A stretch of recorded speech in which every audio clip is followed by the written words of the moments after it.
latest episode of The Brood. This time we're going to be talking about witchcraft in cinema.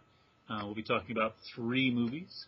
1960's City of the Dead, 1972's Season of the Witch, not to be confused with the Nicolas Cage abomination, and 1988's Pumpkinhead. 3 very, very different takes on witchcraft. Before we launch into talking a little bit about those films, let's introduce the gang. I'm Josh, and here with us is Chris. Hello. And Letitia. Hi. She was hiding. All right, well, hello, guys. What I would like to do is maybe just start by just kind of talking these movies through a little bit, just kind of give them the rundown before we dive into some ideas. Chris, would you maybe mind just taking off with City of the Dead, or what's the other title? Horror Hotel. Motel Hell, isn't it? Motel Hell is different. Horror Hotel. They're on the same street, but you have to really be careful which one you tuck into. City of the Dead, a.k.a. Horror Hotel, is a British film about a young woman at a Massachusetts college that's taking a course on witchcraft, and her professor is Christopher Lee, an expert on the supernatural and witchcraft history and practices. And she wants to do some first-hand research on witchcraft and witch trials. So she asks Christopher Lee for maybe advice on a place she can go to do some first-hand research. And he points her toward a small town in Massachusetts called Whitewood, which was the site of witch trials and the burning of a famous witch. And against the the advice of her brother and her boyfriend that don't understand why she needs to go to this out-of-the-way town, she goes to do her research. And when she gets there, she checks into a hotel in Whitewood and begins to do her research. And she meets a local bookstore owner who's the granddaughter of the blind priest in the town. And she gets a book about the history of the town and witchcraft from her and goes and begins to read that. One night, after hearing some noises, she goes and begins to kind of investigate the inn that she's staying in. And all of a sudden, she's grabbed and taken and murdered by devil-worshipping cult members. And this is about halfway through the film, so it mirrors Psycho pretty closely. She doesn't show back up. Her brother and boyfriend don't know what to do. They go looking for her, and something is just definitely not right in this town. Her brother teams up with the local bookstore owner, who also knows that something is amiss, and they go in search of her sister or just some kind of answers in this, ghost town. Super atmospheric, really wonderful and dreamlike, spooky, genuinely shocking.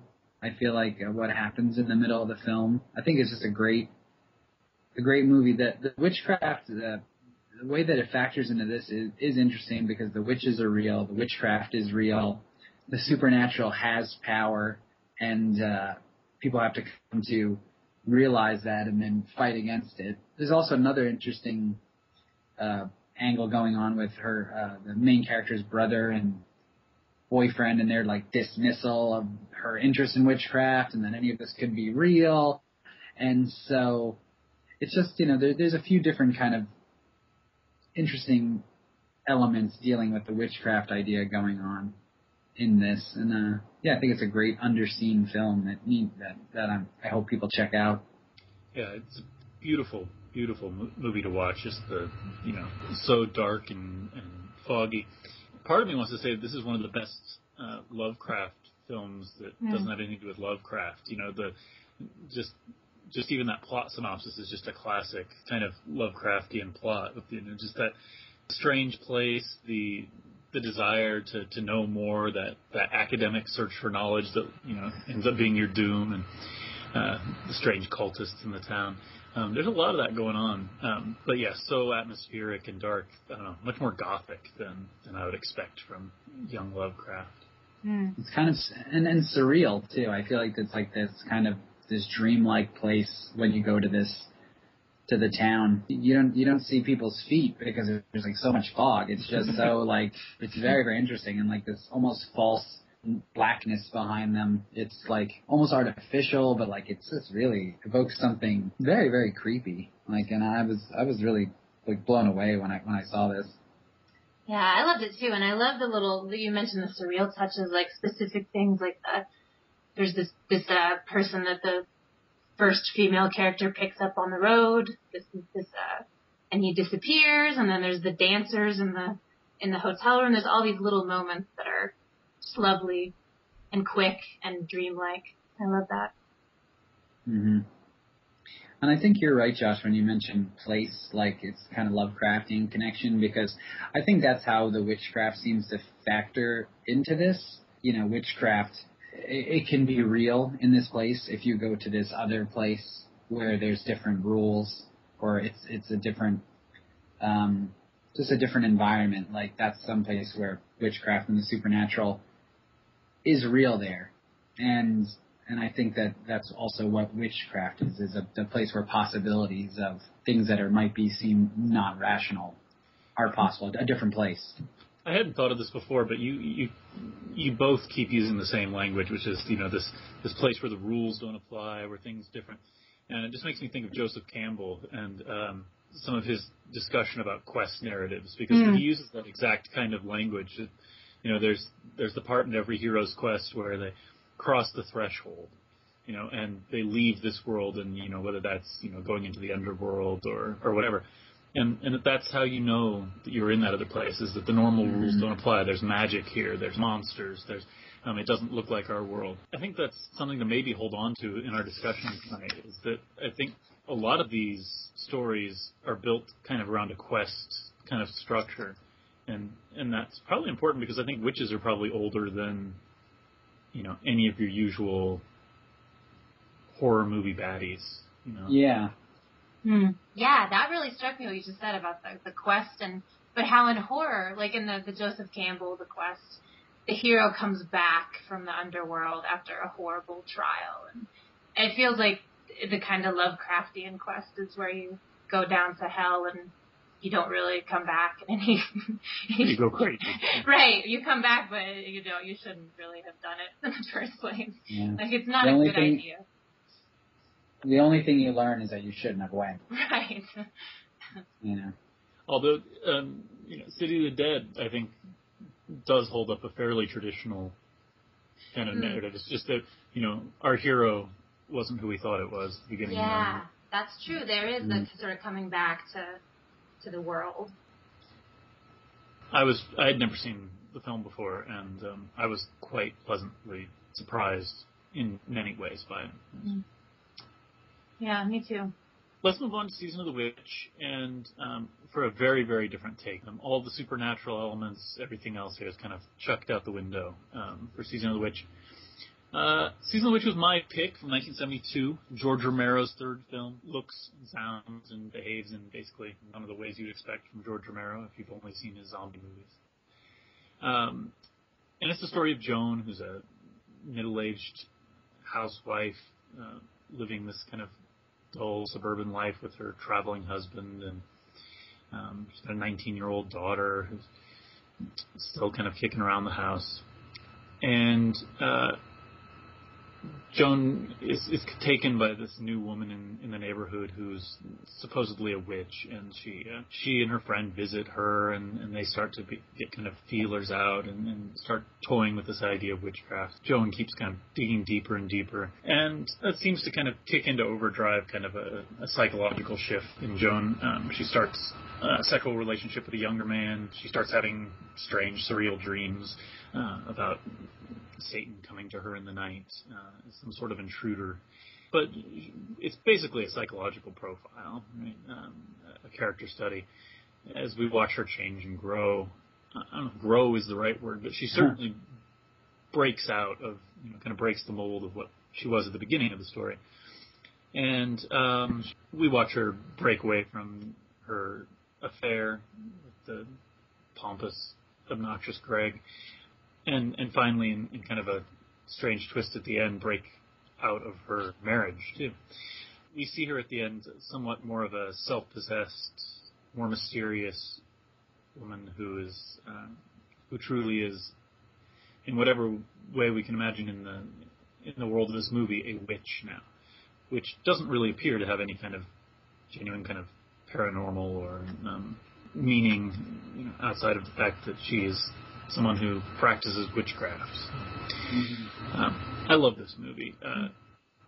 Some of the performances are a little over the top and or wooden, but I don't know. I feel like this is just a movie that just kind of takes you down with it, and you just kind of go for the ride. There are some really strong scenes, I think, in terms of just when Greg and his friend are toying with the other woman, trying to make her think that she's just taking drugs. And, it's a pretty painful scene to sit through.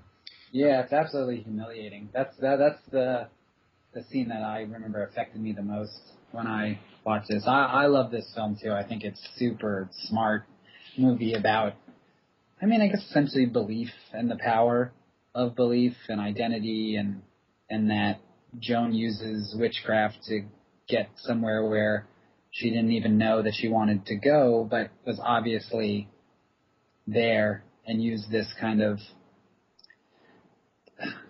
idea as something she could believe in that could get her there, to push through the, outside of the kind of the walls around her life. It has almost like and I keep thinking of totemic power. I don't know, this idea, and I think that scene with the marijuana is kind of reflexive about what this whole film could be about, how real this is to you, the power of belief, the power of, your mind over your reality. I think that's really interesting. I had never seen this, and I was so surprised at how, I guess it just seems so overtly political in terms of feminism to me, these ways that women lived and presenting new ways of living through her daughter, I thought it was really interesting in that it didn't really, at the end, is her name Joan? I think that's her name. It's very ambiguous, what she has gained, but it isn't condemning anything either. So I thought that it was really striking. And it was both subtle and really not subtle at times. I don't know how to, you know what I mean? I don't know how to explain that, but I loved that balance. Yeah. I think I understand exactly what you mean by that. It's working in really broad strokes, but where the portrait it paints is pretty subtle. I'm just not what exactly we're supposed to have taken away from that discussion. Right. It's still very much ambiguous. Yeah. Yeah, I think that it operates I think what makes it a great film and where Romero starts to go at a certain point in his career is that these scenes have substance, and they're making a point, and it is a very political movie, and it's constructed so you have these scenarios where there's power dynamics, there's different elements, and there's the belief element, there's, he creates these scenarios, and sometimes they are acting's a little wooden or something, but it doesn't, I don't think it could ever hurts the structural integrity of kind of his question that he's asking, or whatever, and you do.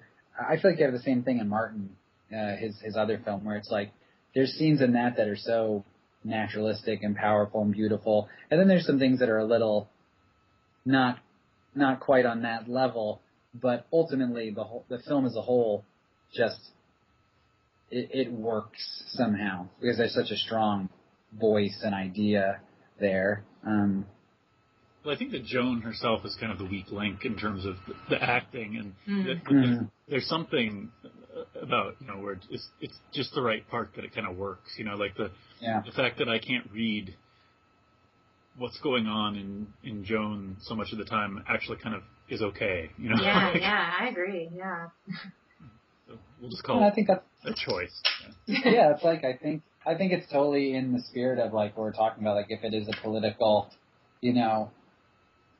film, and it's about someone who, she's discovering these other possibilities for herself and a new way of being that is outside of, we had said in an email, the term kind of patriarchal existence, that she could be in these constructs. She gets out of that somehow, and she has her autonomy and her identity, and and her, she has her secrets. I think the choice that this film makes to have Joan not be super readable or the most expressive, or her feelings be like completely understandable and very clear.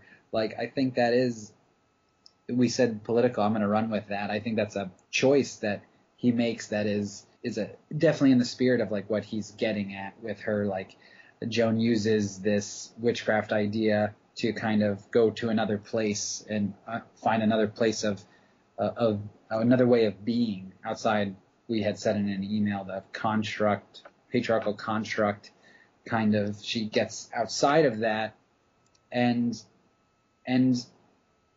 she has a new world. She has a new kind of mystery. It's a new rule. She's a new person, and like, she's not readable. We can't get inside of her, and I think there's a real, that's a way I think that you can represent in a film a kind of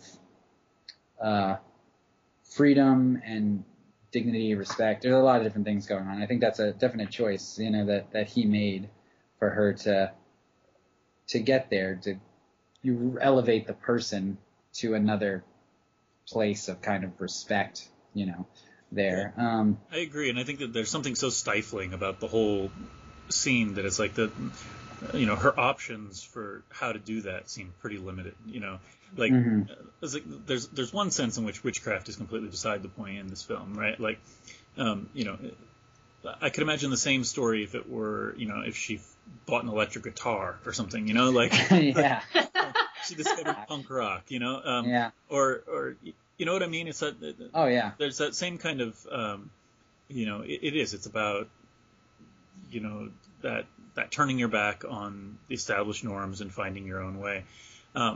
But she's still existing within that world. At the end of the movie, she's still, she's at cocktail parties, mingling, and she's still there, but she's very much outside it. And I can't really think of another way for her character to accomplish that.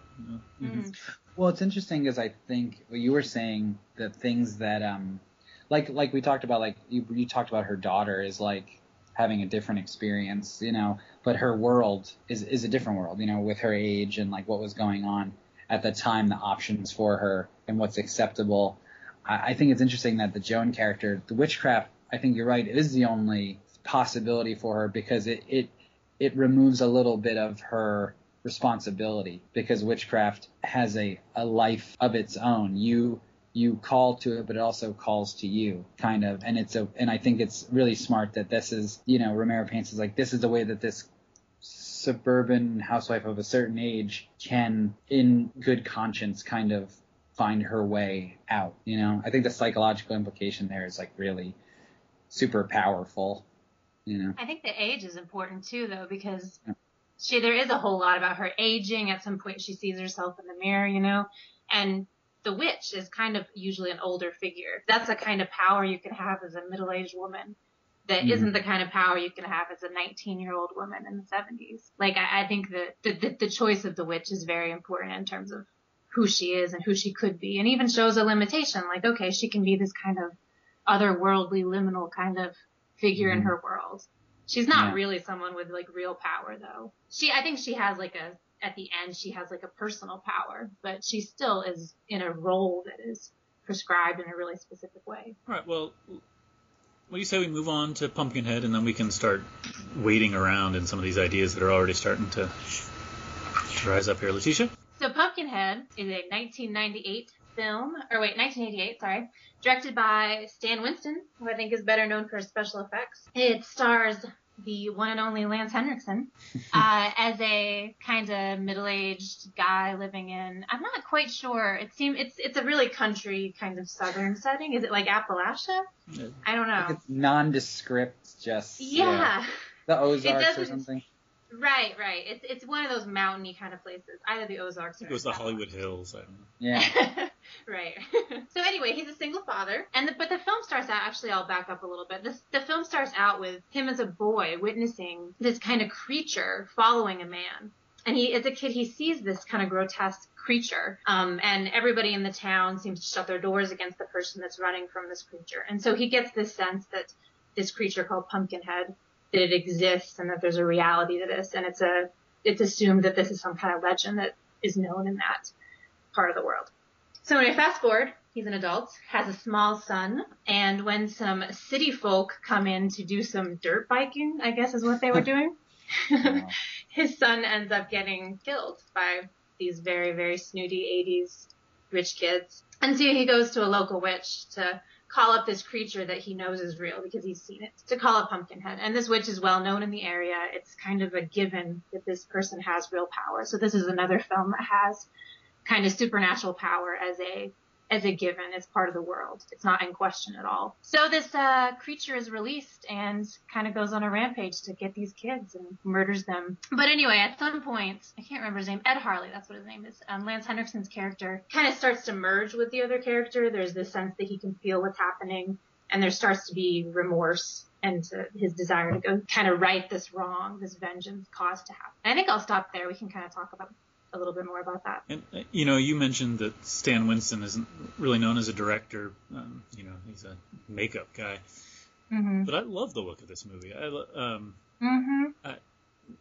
From the kind of daylight scenes out in, kids on the dirt bikes to the very staged kind of dark scenes later on,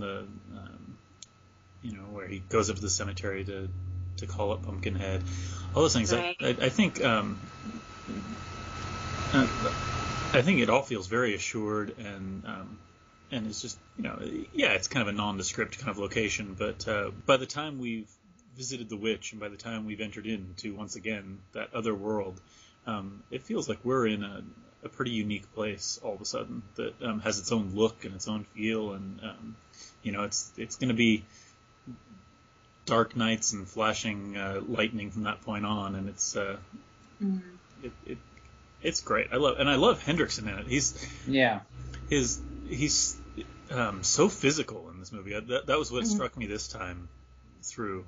Is just everything about from just kind of laying across a counter, kind of to everything. He's just he's a character who doesn't say much, but he's a very strong performance. I think the Stan Winston definitely.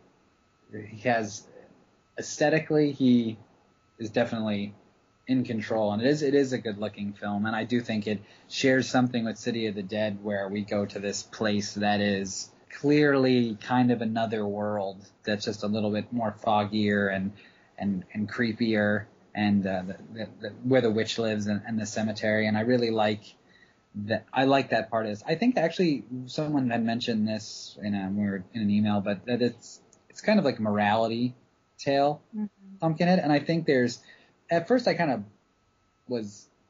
had a hard time with that, but there is a kind of power, I think, in the simplicity of this film.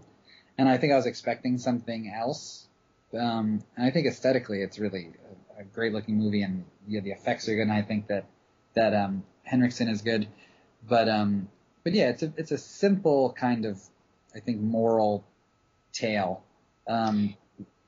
The moral, I feel, is so, I don't know, I think it is a moral tale. It's got a message, it's got something. But I still like this witch figure, and how the witch figure is so outside of any kind of lesson. The witch isn't really like representing evil or badness, and neither is Pumpkinhead. It's like a force that people choose to use or not. And the consequences are not, you can't really take back once you get that rolling.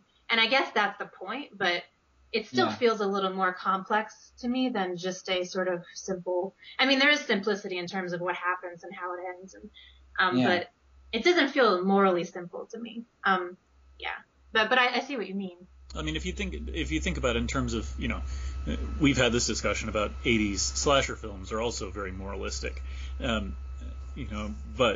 in that case you've got a bunch of immoral or teenagers, and the force is just it's the Pumpkinhead force, but that avenging force. But here, because of Hendricksen's character, we do get that we get another character that gets to look on and experience it and change his mind and everything else. It seems like there's a whole kind of commentary upon that kind of structure just through his character. Yeah, I mean, I think this is whereas like a slasher film is about like kind of like this unknowable force and just kind of I think that slasher film is more and more just it's about the presence of death. I think that this is kind of like this movie is definitely about revenge, and this movie is definitely about the poisonous effect that revenge has on someone, and kind of what we would think like would happen to someone, you know, figuratively, they would have these terrible effects and like become poisoned by their revenge that they sought out. It literally happens to him. You know what I mean? Because he's like transforming and stuff. And like, I guess that's what I meant by kind of simplistic in that sense. The role of the witch, I do totally agree, is like, yeah, she's just neutral. She's just like representative of kind of like a natural force that is there to be contacted, but she doesn't make a choice for him like at all. And I think that's interesting. I mean, she knows, she's seen this before. You get that sense, but you don't get a sense that she gets pleasure out of this or anything. And I think that's interesting. And it does play into this idea of the witch as the figure that represents where you go when you know that you need something beyond the limits of what you think is possible. With Lance Henriksen's character, Ed Harley, he gets, you know, after his son dies, he's all of a sudden emotionally open and raw in this way that he's willing to do anything. And he's open to this possibility that maybe, you know, this witch can help him, which I think is interesting that he's devastated and emotionally raw, and that's what brings him to witchcraft. It's an interesting counterpoint to Season of the Witch, where like total quiet desperation is what brings someone to that. It is kind of interesting. There's an interesting like counterpoint there. What kind of films these are, and how gendered those two Yes. directions might be too. Yeah. Right. He doesn't need witchcraft all the time, like the women do. Exactly. And it's for something. I mean, and he's a man, and he wants violent revenge. You know what I mean? And it's like, no, it is. It's incredibly gendered. But I mean, I think part of my problem with this movie, for some reason, is just they're not supposed to be likable, but I really don't like the dirt bike gang. God, no, they're terrible. They're terrible. They're terrible characters, and then they're also just like, who am I supposed to be with at any point? They're like they start dying off so quickly. You just kind of end up with one of them, and you're just like, okay, I guess you'll do, you know. And like that was the part where I had a hard time with this film, because Lance Henriksen's the best. He's the most interesting. So I want to spend time with him, you know, but it's hard to, with the kind of structure that it has with him as the observer, but not actual, you know, participant all the time, for him to be present all the time. So it's like, I struggled with that a little bit. I hate those dirt bike kids. Ugh. I was like, go Pumpkinhead, you know. So was I, though. I was like, yeah. Kill them all. So yeah. I don't know. Maybe that's why I didn't get the moralistic part. I was rooting the wrong way. Yeah, you were like, I love Pumpkinhead. It's just a feel good movie, and you know, it's just turn it on with the kids, and they love, you know. Well, it is interesting that all of those dirt bike kids, which is a great phrase I want to be able to pepper. Yeah. Is that they do all get lumped together, you know, like there's one asshole guy who, you know, actually kills a kid, and then there's, you know, everybody else who just starts getting slaughtered. So, which all of a sudden introduces like a whole kind of class issue. Yeah. Pumpkinhead paints in broad strokes. He doesn't see the Well, the witch said the dirt bike kids, and you know, Pumpkinhead is. Yeah. He's got like, a pumpkin for a head. I don't have time for this. I mean, yeah. Yeah, totally. But no, I mean, it is. But I think actually, the witch figure in this is interesting, as it plays into kind of something we had mentioned. I think before we started the show, just in a brief discussion, was that she is like a tool almost, or like just something that he contacts her, but again, she's neutral. She's not entirely like a passive character, kind of. I don't know. I'm trying to think of how to say it, because when we compare a witch to other iconic monsters, you know, in quotations, like they're such specific individual beings, like Dracula, Frankenstein. They have their own identity. They're associated with like one person, but the only really noteworthy female like horror figure is the witch, and it's not a specific person anyway, and like that's kind of this witch in Pumpkinhead is like, yeah, you know, a kind of doorway that he passes through, and it's like you get that a lot with, you know. Yeah. Well, I think that like there's something about witches being connected to something and not in themselves. Like the agency is a little different. Like, well, there's like the witch that is more the connected to the earth, does spells, the kind of like earthy, almost animalistic, I don't know, witch. And then there's like the Satan witch. But either way, there's like some conduit of power that they tap into. It's not really them. It's like this other thing that they have a channel into. So it's still, it's not like a vampire who's directly doing something. I just feel that it feels really different to me. And I think that's about gender too. Yeah, because they don't, the witch is like, what do they really get from what they do? I feel like most of the time, in Season of the Witch, she gets a kind of sense of power. But I feel, again, that's like psychological, and she's like kind of putting on the mask of the witch to fulfill her desires in some way. But most of the time, yeah, the witch is not operating for their own purposes, really. You know, they're doing spells for someone else, or someone comes to, or, you know, the vampire's looking for blood for himself. Frankenstein's looking for, I don't know, love, revenge, whatever. You know, the various like male horror characters are, yeah, they have their own agency for their own particular goal. The witch, yeah, is there, and I think it is a gendered thing where it's like the you know, these female characters exist as, you know, as helpers, you know. Right. Even the things that witches do, like divination, like we had the tarot deck in the Season of the Witch. It's like, I can show you things about yourself. Or, you know, here's a spell to get something you want. It's a different use of power.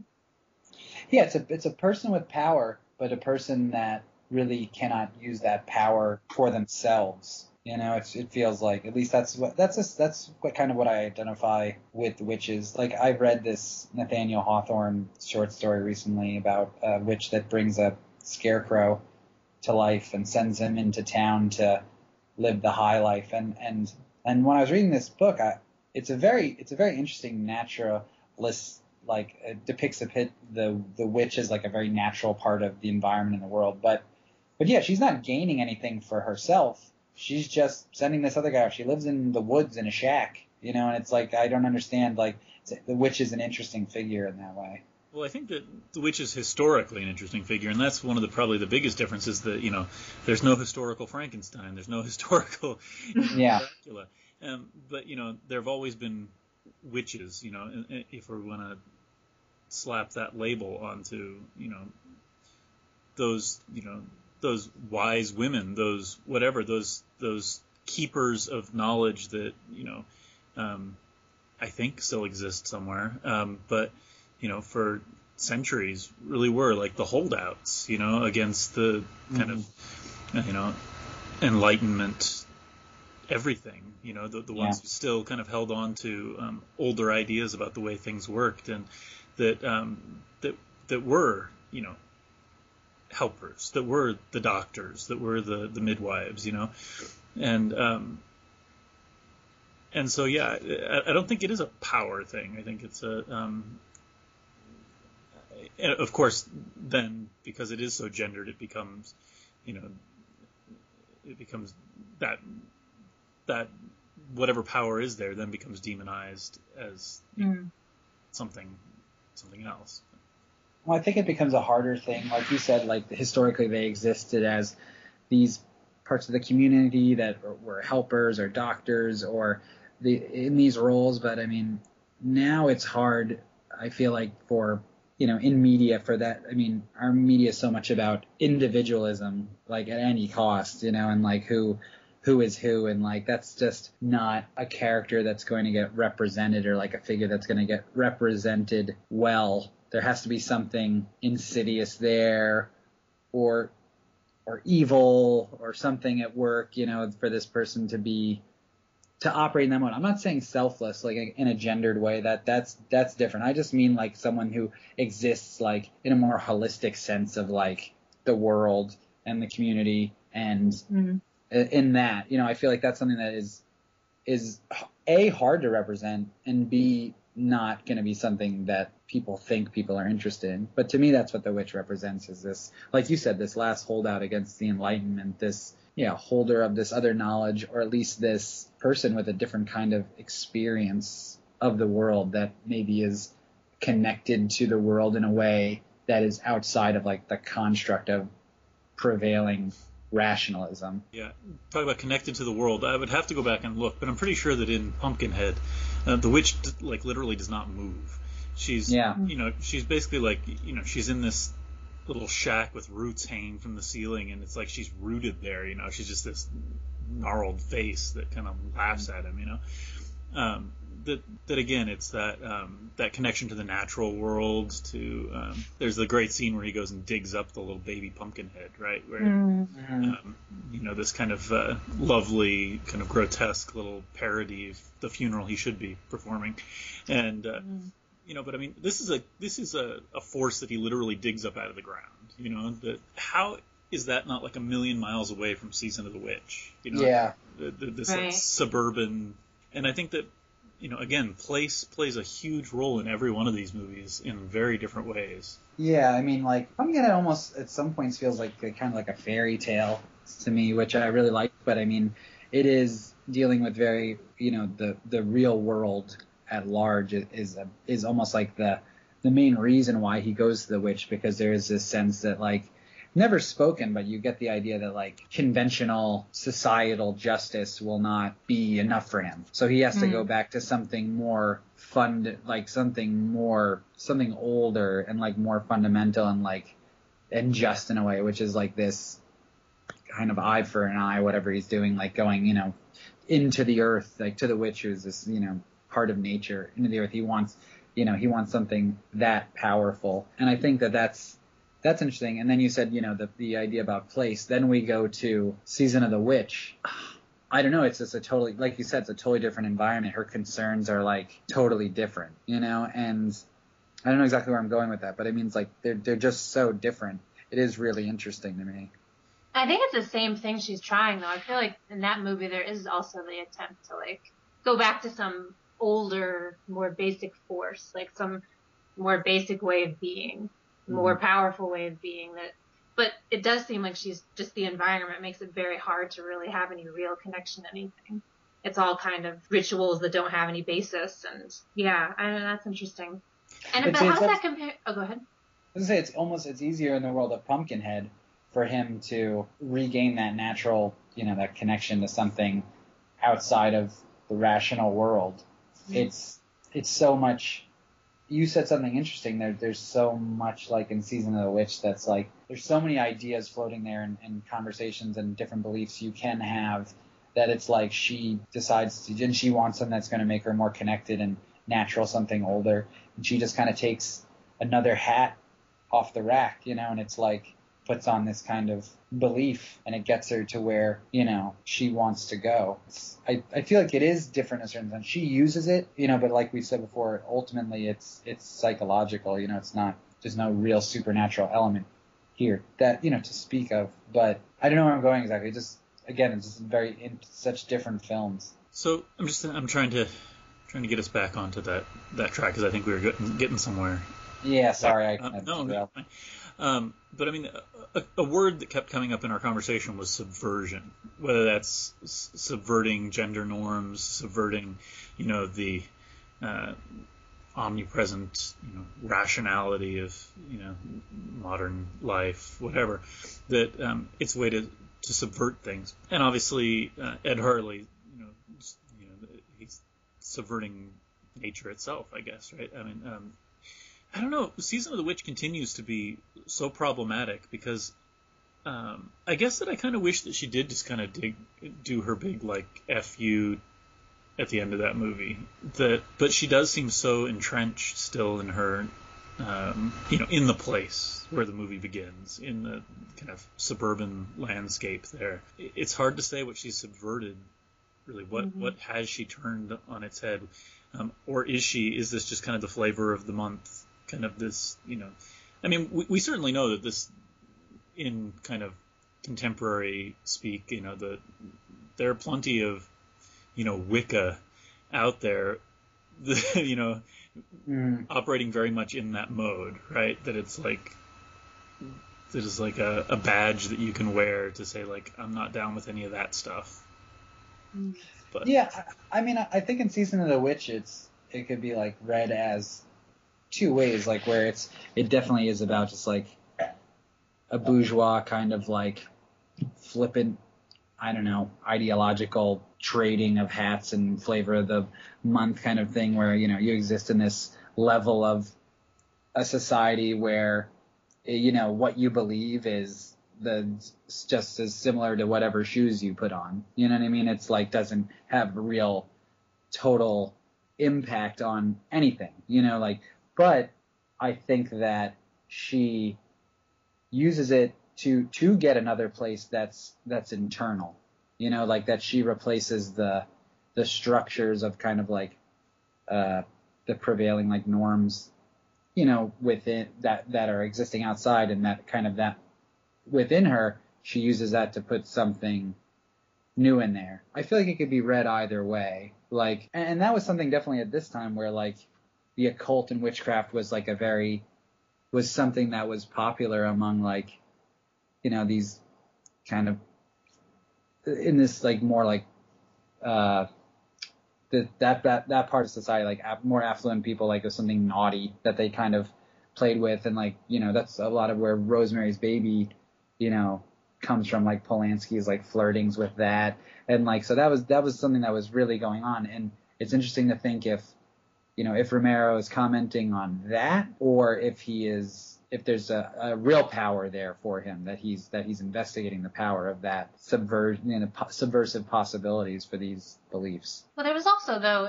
in the feminist movement, like in the 70s is when you start to get these sort of goddess religion, the kind of bringing back this idea that there's sort of female-based deities and Wicca and witchcraft. So I feel like that's part of the whole feminist movement package that he's commenting on. But the thing that for me makes it more of a cynical critique than a kind of go Joan is like the whole montage with the Season of the Witch song. And I feel like several times you see her bringing out her credit card to buy her witchcraft supplies.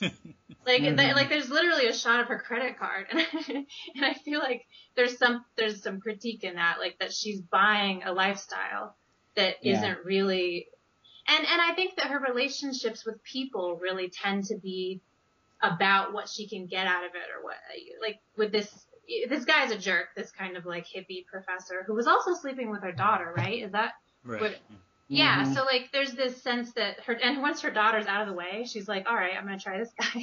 Like that just seems to be like a sense of using people, which I think is also kind of a class critique. Like here's a woman who's stuck in these roles, but also here's a woman who's used to buying the things that define who she is. And so for her, witchcraft is just another way to like to have stuff she wants, or to have experiences she wants. Like one of her first spells is to get that guy to come over. Of course, she also calls him, but she thinks it's because of the spell, which was funny, which I thought was a funny critique of her, like this kind of delusion of power that she has. So I don't know. I find it a little more cynical. And I mean that, I think we had this conversation about I Spit on Your Grave too, that there's situated historically, there is a little bit of an alarmist kind of angle to the film, that this, a lot of fear and anxiety about, the feminist movement and what it's going to mean. And, this is what empowered womanhood looks like, right? She's going to kill you, right? Yeah. And she's going to have lots of sex while you're dead. I think that works. I mean, I think that playing on those anxieties is, and not making us dislike Joan, at least not completely by the end, is, that's a bit of a feat, I think. Mm-hmm. Yeah. I guess it does depend what the subversion is about. I mean, if she's using something that is, was more or less in the larger scheme of things frowned upon in society, this witchcraft idea to get herself to a better emotional place to just be on the level to be equal as a consumer. You know what I mean? Like to like if it's not ultimately like a subversion of capitalism, it might just be a subversion. I think of like her role in a certain sense, like her role as in her rut that she's been kind of seems like she might have been forced into in a certain way by like her life, when she kind of reclaims something. But yeah, ultimately I don't think she's like it's a very kind of like lukewarm feminism, like where it can like she can still go to the party and hang out and she's still firmly within her class, but at the same time, she has done some growing within in a certain way, but she's still, I mean, I guess it comes back to what we were saying before. Like, I always forget that she doesn't break out completely, although I always have thought that there is this idea that maybe she's there to help the next person that comes along, and there's always this idea that, like, there's this kind of force from within going on, like, changing things from within. I've picked that up from that sometimes, They go on witchcraft shopping sprees together. Yeah. Yeah, I think in a lot of ways it's kind of a mean little movie. I'm not sure who it's meanest toward, but we already discussed that one scene, the marijuana scene that is so brutal. But I think that it's kind of a nasty little film in all the way around. Yeah, it's critical of everything. Yeah. Yeah. Right, like it's critical of the hippie movement, of every person in the movie, of the suburban lifestyle and the alternatives given, and everything is pretty much not really what it seems to be. And that's why kind of I'm willing to write Joan, and the movie kind of writes Joan a blank check, is because her options do seem so limited, although obviously they're less limited than some. She's pretty affluent and stuff, but I mean, just to have experiences, just to live. She has to, go to such great lengths, just to do anything. I wanted to touch on something that, Chris, you brought up before, and that I thought was really worth returning to. You had mentioned before that you thought Witchcraft was like one of the most horrific film concepts, not because you were scared of witches, but because you were scared of witch trials, right? Yes. And it's and I think that that kind of Kafkaesque terror at being at the center of such an arbitrary mockery of justice is pretty terrifying. What's interesting about these movies, even movies that like City of the Dead that feature burning witches at the stake and such, is that we never get how seldom we get horror from that perspective. Even in movies where we have a witch trial, we're kind of like, oh yeah, well they're evil witches, like. Yeah, I think there are a few out there that do take the perspective of like the like wrongly accused or like the persecuted, like, and those are the ones that are super horrific to me. Like Mark of the Devil is like a really hard movie for me to watch, and then there's another one with Vincent Price. I'm trying to think of what it is. Is it Witchfinder General? And there's like two or three that are really like. It's hard. It's so nightmarish. You know what I mean? Like, but I think it's, Arthur Miller completely, knew that it was a super effective way for us to understand, at least have some semblance of feeling what it is like to be hated for no good reason. You know what I mean? And persecuted for no good reason. The terror and helplessness that you feel with that. And I think, it's interesting. I mean, I'm trying to think how it doesn't really factor into any of these films, really. But yeah, I was just even thinking, like in a lot of these movies, and of course there's a lot of witchcraft floating around the cinema today, and a lot of horror movies featuring, the ghost of that witch that was hung or burned or whatever. In a way, it seems like a lot of film today, and going all the way back to City of the Dead, is kind of like giving its kind of big okay. You know what I mean? Yeah. Like, no, guys, pay attention. Witchcraft is real, and witches are evil. Yeah. You know, it was. And it makes me think of the issue of scapegoating, which we've talked about in other kind of horror movies, but like that the false trial is kind of where you see scapegoating happens and people pin evils in a community on somebody, and that's the person who did it. And if this person is gone, things will be fine. And it seems like a lot of horror movies with witches are like, yeah, that's true. Scapegoating works. Let's do more of that, which is a weird perspective, I think. Once you think about it, it's very strange. I think it's kind of, it's almost like I think it's a twist that somebody did first. Like, because we live in, we're living in 2013, soon to be 2014, and we all know that the horrors of the witch trials, and that, these people were wrongly, murdered and persecuted. And so, like, I feel like that's a knowledge, like, as a society we have now, but somebody thought it was a good idea all of a sudden for the twist to be like, no, this person really was a witch, and they were evil and had powers, and like now that's kind of like gone on the run, kind of like, or started like to kind of run out of control, to where like we've kind of forgotten the initial thing that it was that was a surprise, the reason that was a twist at some point. And I feel like you're totally right, Josh, and like that you see that it's a definite like trope I'm seeing over and over, like from Paranormal Activity to like The Conjuring, like all these films, there's some witch element. Well, all Conjuring more than any, they just are so overwhelmingly conservative in their worldview, that to take your conservative worldview to that degree is mind-boggling to me. It's like, oh no, it's not just that there are demons and and Satan is real, but that. No, those witches that they tortured back, they were really consorting with the devil, and I don't.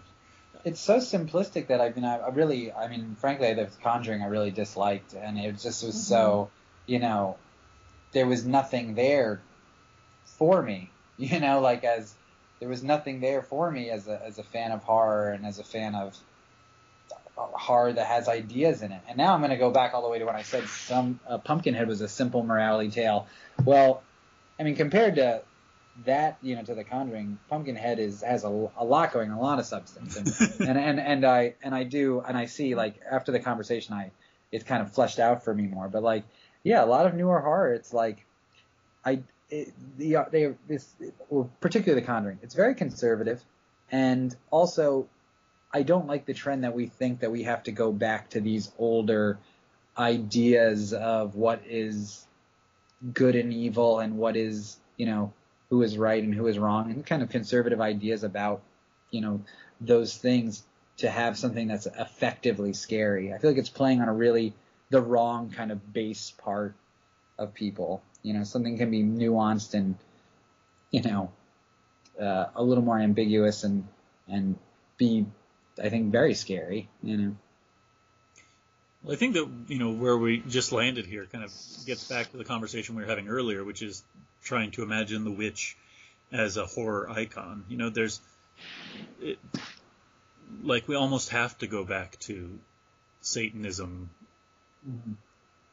to kind of make the witch the witch herself a horror figure. Right? Which City of the Dead, I think, kind of does. Right. Yeah, but the witch as a Satan worshipping figure still makes Satan the most important part.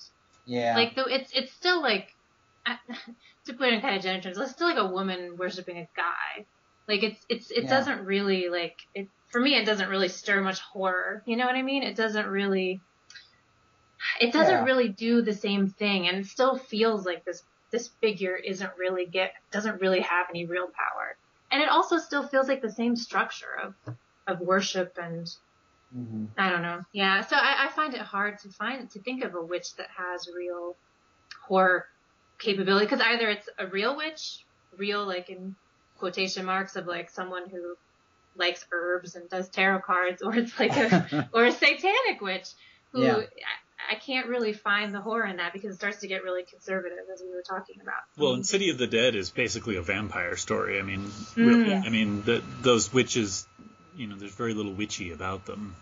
Right. That's true. I think the witch that's the witchiest witch that actually is in things for her own gain and not doing someone else's bidding is the Wicked Witch of the West. I mean, that's a witch, she has a castle. She wants things for her own power. So she's obviously reaping the benefits. She's definitely in charge, that's Army of she's monkeys, army of flying monkeys at that. And her other, her other, soldiers. And she is, I think that I can think of the closest thing that comes to an iconic female horror character that could stand next to Dracula, Frankenstein, something like that. You know what I mean? She, even to her, her appearance, is so kind of iconic. You know what I mean? But she's definitely the outlier of what most witchcraft or how witches are depicted in films. All right. Well, thank you guys for your conversation tonight. I think we covered a lot of ground through the 28 years worth of movies that we discussed here. And I'll definitely be keeping my eyes open for the real witch movie we're waiting for. Lords of Salem tried. Yeah.